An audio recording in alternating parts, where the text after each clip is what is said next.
que se debe a que mucha gente, la gente joven, se aburre en la misa, ¿no? Y es una lástima, claro, la gente que sabe un poco lo que es la misa, pues piensa que habría que poner remedio a esto, ¿no? Y bueno, mi respuesta sencillamente es que no, o sea, la gente que se aburre en la misa es que no sabe lo que es la misa, porque si supiéramos lo que es la misa, pues la verdad es que iríamos todos los días a disfrutar de lo que sucede en la Santa Misa y de lo que nos sucede cuando acudimos a participar en la Santa Misa, en el santo sacrificio eucarístico, bien se llama así, el catecismo de la Iglesia Católica, aprobado por el Papa Juan Pablo II, que es este, el grande, ¿no? O sea, ya para los obispos y sacerdotes y bueno, por todo el mundo, ¿no? Luego está el compendio, el catecismo de la Iglesia Católica, que es más breve, mucho más breve y más sencillo, asequible a todo tipo de personas, ¿no? Pero aquí en este catecismo grande, pues hay un punto que no está en el otro, y que me parece que es muy interesante, sobre todo para las personas ya que aspiran a una mayor información, a penetrar más profundamente en la sustancia, la esencia, ¿no? En el núcleo de lo que es la misa. Y este punto al que me refiero es el punto 1085. Yo no me canso de repetirlo y de explicarlo en la medida de mis posibilidades, ¿no? Y es que da a este punto, da en el quid de lo que sucede, ¿no? Bueno, o es el presupuesto para entender lo que sucede en la Santa Misa, ¿no? Y dice así, que en la liturgia de la Iglesia, Cristo significa y realiza principalmente su misterio pascual. Misterio pascual, Pascua, que significa paso, se refiere al paso de Jesucristo de este mundo al Padre, ¿no? Que sucede mediante la pasión, muerte y resurrección, ¿no? Estos son los actos pues más estrictamente pascuales, ¿eh? El paso, el tránsito, aunque ya empieza, claro está, en un sentido más amplio desde el momento de la encarnación, ¿no? Del Verbo, en el seno purísimo de la Virgen María, ¿no?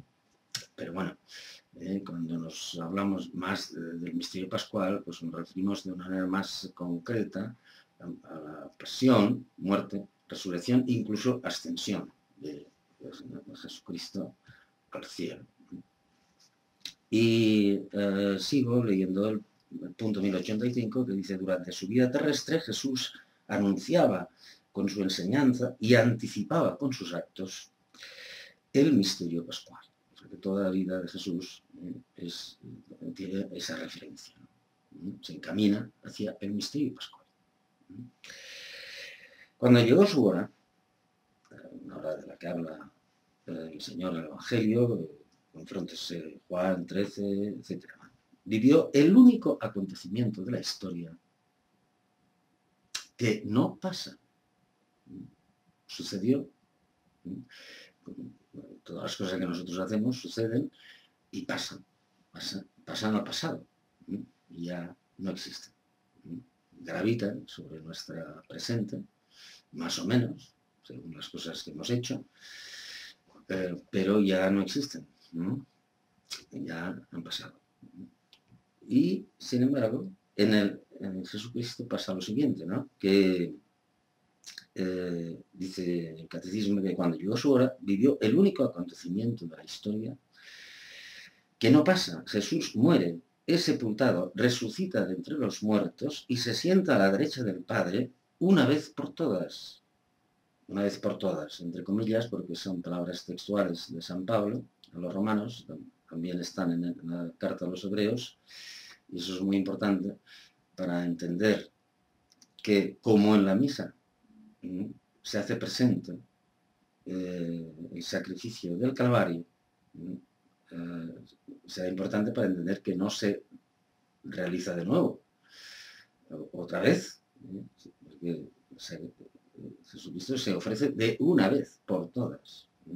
No hay un nuevo, no se hace de nuevo el sacrificio. Ya veremos qué. Lo realizó de una vez por todas. Pero este es un acontecimiento real sucedido en nuestra historia, en esa historia que nosotros podemos conocer, estudiar, como se estudian los acontecimientos del pasado. Sucedió la muerte del Señor bajo el poder de Poncio Pilatos, como rezamos en el credo, con circunstancias históricas del siglo I, año 30 y tantos, bajo el poder de Pilatos, con datos que se pueden confrontar con otros documentos extrabíblicos y que, bueno, pues nos situamos perfectamente tanto en el lugar geográfico como en el tiempo histórico. Sucedió en nuestra historia. Pero es absolutamente singular. Todos los demás acontecimientos suceden una vez y luego pasan y son absorbidos por el pasado. El misterio pascual de Cristo, por el contrario, no puede permanecer solamente en el pasado, pues por su muerte destruyó la muerte. Y todo lo que Cristo es, y todo lo que hizo y padeció por los hombres, participa de la eternidad divina y domina así todos los tiempos y en ellos se mantiene permanentemente presente. El acontecimiento de la cruz y de la resurrección permanece.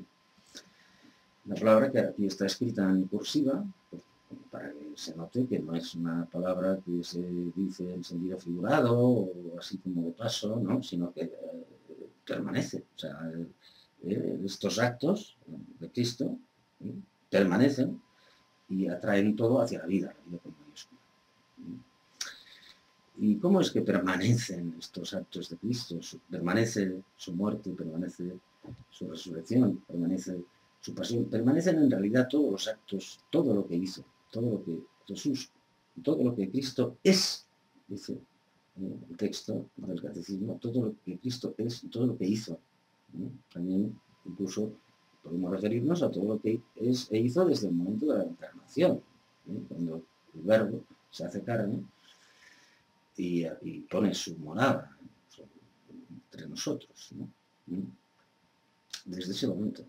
¿Y cómo es que permanecen? Pues porque siendo verdadero hombre Jesús, sí, perfectamente localizable en la historia, y bueno, la gente que le trataba, pues se daban cuenta de que era un hombre verdadero y por eso muchos, o bastantes, se escandalizaban cuando Jesús decía, yo y el Padre somos uno. Y ya, pues en cierta ocasión, pues cuando estaba hablando Jesús y ya estaban hablando, y bueno, pues, algunos, precisamente por eso, porque se hacía igual al Padre, pues le decían que estaba endemoniado, claro. Es decir, que un hombre que ellos veían, que tocaba, que era un hombre real y verdadero, pues se hacía igual al Padre, a Dios, ¿no? Se hacía igual a Dios, pues ahora estaba loco, ¿no? Estaba loco, o qué pasaba, ¿no? Y entonces los dioses, que tenían una idea estrictamente, férreamente monoteísta, pues decían, ¿cómo puede ser este Dios? Eso es increíble. Y entonces le decían que estaba endemoniado. Y entonces, bueno, pues hay un diálogo ahí, que ahora no vamos a entrar en él, pero entonces Jesús les dice, porque Dios tenía por padre de Abraham, todos, bueno, también, pues todos tenemos, nuestro padre de la serie es Abraham, ¿no? Bien, no vamos a entrar en más cuestiones. Entonces, el Señor, como ellos, los que se le oponían, ¿no? Los que le tachaban de endemoniado, decían que ellos tenían por padre Abraham, no al diablo, ¿no? Y entonces Jesús les dice, pues antes de que Abraham existiera, yo soy. Es decir, ese hombre de carne y hueso, estaba diciendo que existía antes que Abraham. Y los otros responden, pero si todavía no tienes 50 años, ¿cómo dices antes de que Abraham existiera yo soy? Claro, esto es de locos, ¿no? Claro, es de locos si no fuera verdad. Y es que eso es impresionante, es decir, que ese hombre podrá decir esto, ¿no? Es decir, el yo de ese hombre, ¿no? Es el yo de la segunda persona de la Santísima Trinidad. Este es el misterio que confesamos los cristianos, ¿no? La divinidad de Jesucristo, la persona divina, ¿no? La persona de este hombre de carne y hueso. Cuando dice yo, ¿no? Ese yo es el yo de la segunda persona de la Trinidad, ¿no? Entonces, claro, ¿qué pasa con los actos de este hombre? Claro, todos nuestros actos, pues cuando son actos de nuestra persona, cuando son actos nuestros, o sea, en los que interviene nuestra libertad, no cuando hacemos las cosas inconscientemente o como consecuencia de un instinto, de un reflejo, digamos, ¿no? Un acto reflejo. Pues si interviene nuestra libertad, pues son actos humanos, pues el responsable, es el sujeto, es la persona, es el yo, es el yo, los actos de nuestro yo. Pues claro, esos actos, los actos humanos de Cristo, el responsable, el titular de esos actos era el yo del Verbo, de la segunda persona de la Santísima Trinidad. Eran actos del Verbo. Por eso se llaman esos actos teándricos, teándricos, humano-divinos. Son actos que se realizaba Jesús en el tiempo, en nuestra historia, pero al ser divinos, al tener un sujeto divino y eterno, pues podríamos decir, en nuestro modo de hablar, pues que estos actos se eternizaban. O como aquí dice en el Catecismo, ¿no? Que todo lo que Cristo es y todo lo que hizo y padeció por los hombres participa de la eternidad divina y así domina todos los tiempos y en ellos se y en ellos se mantiene permanentemente presente. Por eso, y es una idea que el Papa Benedicto XVI, de una manera o de otra, con unos términos u otros, pues va insistiendo en ello, ¿no? Que Cristo es contemporáneo nuestro, es contemporáneo de todas las épocas, abraza todas las épocas, porque tuvo una existencia humana, tuvo una existencia histórica, pero todos sus actos abrazan todos los tiempos, todos los tiempos. Trascienden el tiempo. Eso sucede en el tiempo, pero a la vez lo trascienden. Y por eso esos actos se pueden hacer presentes allí donde el Señor quiere. Y por eso podemos decir, y la Iglesia dice, sostiene, y lo sostiene con una verdad de fe, que el sacrificio de la cruz y el sacrificio eucarístico, el sacrificio de la misa, no son ni pueden ser más que uno y el mismo sacrificio. De manera que cuando vamos a misa, cuando decimos esto, vamos a misa, pues vamos a presenciar, porque se hace presente lo que no ha pasado al pasado, sino que es permanente, permanece, y se hace presente sobre el altar el mismo sacrificio del Calvario. Naturalmente no se hace presente lo que está absolutamente ligado, estrictamente ligado al espacio y al tiempo, ¿no? Pero el sacrificio mismo, los actos de Cristo son los mismos. No son una repetición, no son pues una representación teatral, sino que son una presencia, la misa es una renovación de la presencia del sacrificio del Calvario. Y el sacrificio del Calvario tiene múltiples dimensiones. Y hay una dimensión, claro, expiatoria, es un sacrificio expiatorio, es decir, ya que, claro, esto también nos alargaría mucho, pero resumiendo, ¿no? Pues había que expiar con X, no expiar con S, sino con X. Había que expiar los pecados de todo el mundo, porque el mal no puede quedar impune por toda la eternidad, porque nuestra existencia se prolonga hasta la eternidad. Y el mal no nos puede acompañar por toda la eternidad. Hay que restablecer la justicia quebrantada desde el pecado original. Y Dios ha querido justificarnos desde dentro, haciéndose uno de nosotros, para que desde lo más profundo de la humanidad surja un acto que nos justifique y nos pueda santificar.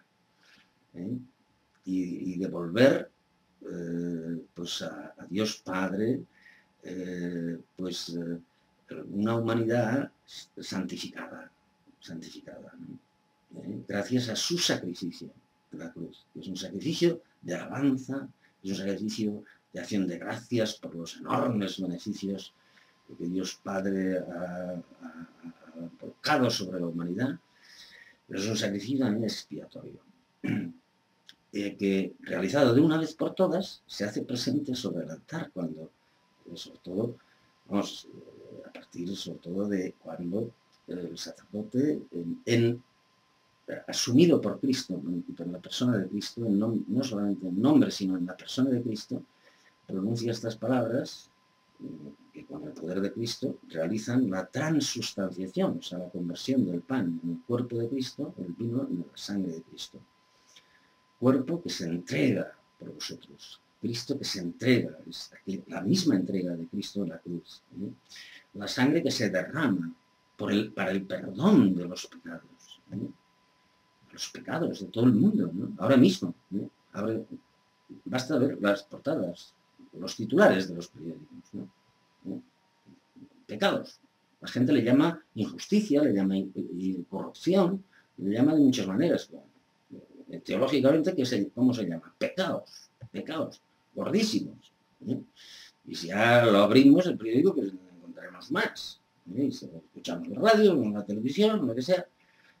Esto hay que expiarlo. Todas estas injusticias de 1000 especies distintas no pueden quedar impunes. Y Dios quiere que todos los hombres se salven y lleguen al conocimiento de la verdad. Estas son palabras de San Pablo. Hacía falta el sacrificio de Cristo y hace falta que permanezca y hace falta que nosotros nos incorporemos a Él. Hace falta que nosotros aportemos nuestro sacrificio expiatorio, que con nuestra vida, con nuestros trabajos, con nuestras enfermedades, con nuestras limitaciones, con nuestra vida y con nuestra muerte, colaboremos con Cristo para expiar todo esto y para que podamos salvar cuantas más almas mejor, ¿no? Pues ahí está la misa. Si no fuera por eso, estaríamos perdidos. Hay más cosas, pero es muy importante la misa. Es indispensable la misa del domingo. Y si pudiera ser, pues todos los días, porque es que todos los días se está ofendiendo a Dios de una manera, pues que no se para, ¿no? Por eso, el sacrificio de Cristo es único, pero cada día en la Santa Misa, la Iglesia se une a ese sacrificio una vez y otra, y cada uno de nosotros vamos a una misa y a otra y a otra y a otra, porque así vamos viviendo, nos vamos enriqueciendo cada vez más de ese único sacrificio de Cristo, nos vamos incorporando más, vamos recibiendo más gracia, más fuerza, y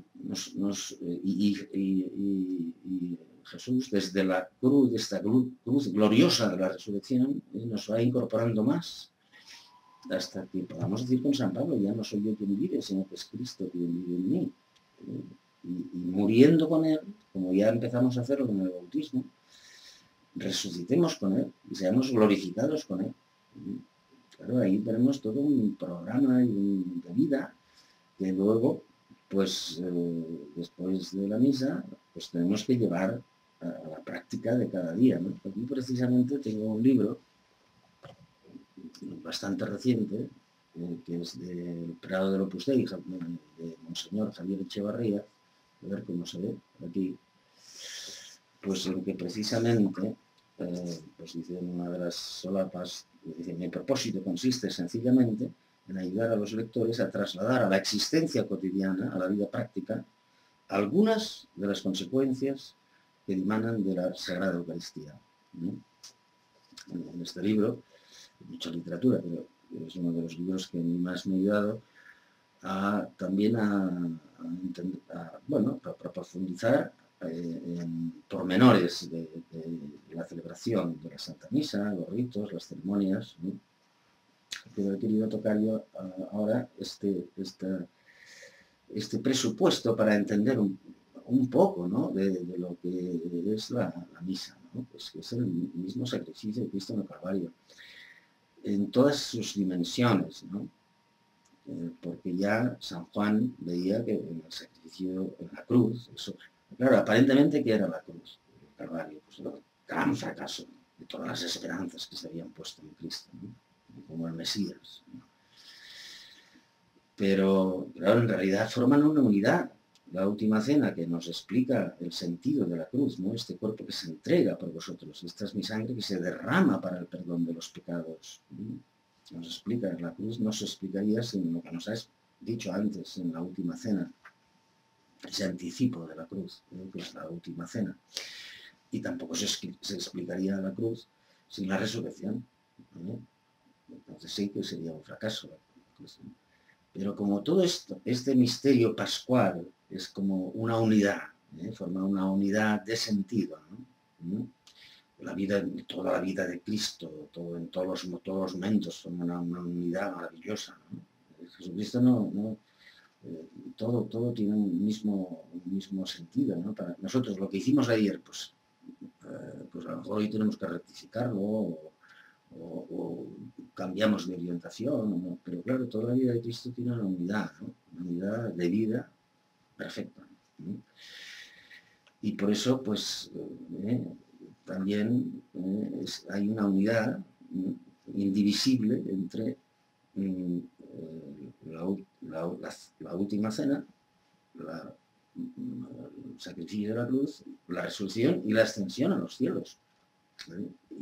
Y nosotros aquí en la tierra, lo más importante que tenemos que hacer es introducirnos en este misterio, ¿no?, en estas realidades, a través de los sacramentos. Empezamos el bautismo y culminamos en la Eucaristía, y luego ya con la muerte, que ya será, pues, si vivimos consecuentemente con esta realidad, pues ya será, pues, en la Pascua, entrar en la Pascua en su sentido glorioso y impresionante, ¿no? Participar en la felicidad de Jesucristo, por Cristo, con Él y en Él, en la intimidad de Dios Trino, ¿no?, de Dios Padre, Dios Hijo y Dios Espíritu Santo, con la Santísima Virgen.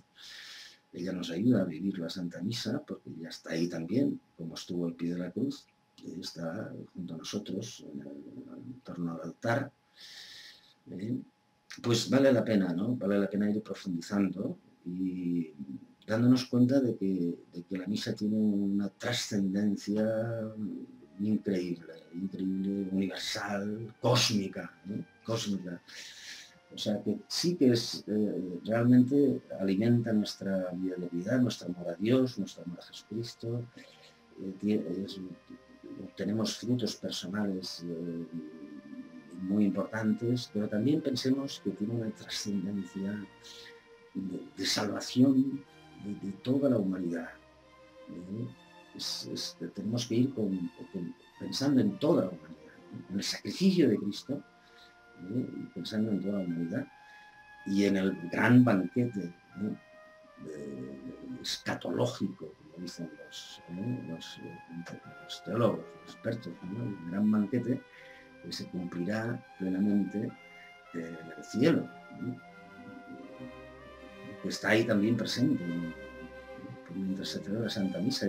Misa pues, es una participación también de la liturgia celestial, ¿no? Eso ya también nos llevaría pues a otras, bueno, a la continuación de estas consideraciones que estoy haciendo.